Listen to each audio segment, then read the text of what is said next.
Umalma ang palasyo sa reklamong treason na isinampa ni Attorney Oliver Lozano laban kina Pangulong Aquino at Senador Antonio Trillanes IV. Kaugnay ito ng back-channel negotiations ng Pilipinas sa China tungkol sa agawan ng teritoryo sa West Philippine Sea. Narito ang report. Pilipino ba yan? Makabayan ba yan? My God! What kind of a senator is this? Trillanes told the Chinese that we cannot enforce our coastal protection. Yan ang pasabog ni Senate President Juan Ponce Enrile noong isang linggo. Ang tila pagkampay umano ni Senador Antonio Trillanes IV sa China nang magsilbi itong back-channel negotiator para sa Pilipinas, kaugnay sa agawan ng teritoryo sa West Philippine Sea.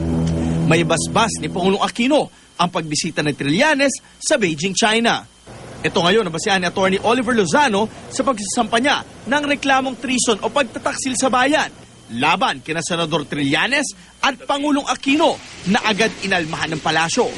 Babala ni Deputy Spokesperson Abigail Valte, dapat alaming maigi ni Lozano ang kanyang ginagawa dahil nangyayari lang daw ang treason kapag may gera na wala naman sa ngayon.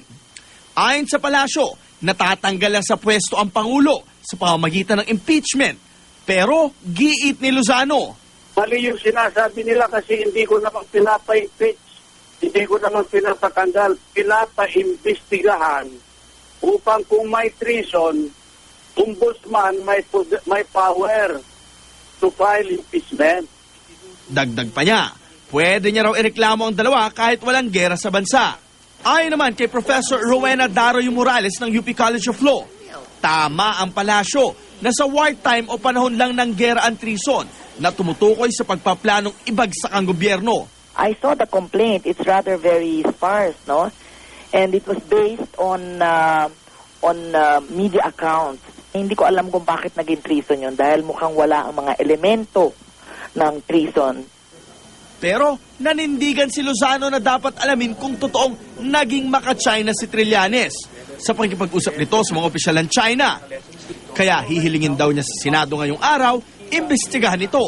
Paulit-ulit ng sinabi ni Trillanes, hindi niya ibinenta ang Pilipinas sa kanyang pagkipag-usap sa China.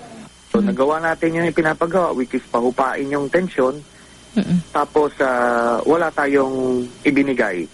Para sa unang balita, Jay Sabale reporting.